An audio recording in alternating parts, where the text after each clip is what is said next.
My screen time rules in the home are constantly evolving based on new things that I learn. If Yeah. anything, they might get stricter over time, which is kind of funny, I guess. But there's so much more evidence, there's so much more research to show the negative aspects of it. So I will sometimes tighten rules up.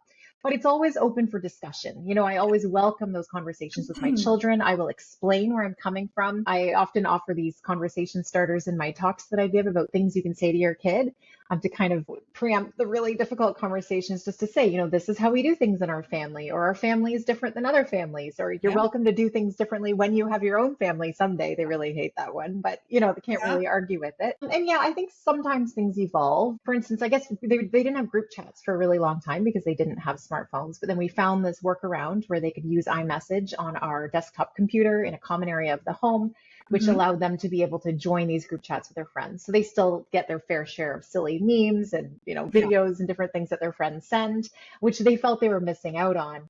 And I didn't want them to feel that sense of exclusion. So that was a good workaround where they can still do that, but I don't have to worry about them walking around with a smartphone in their pocket.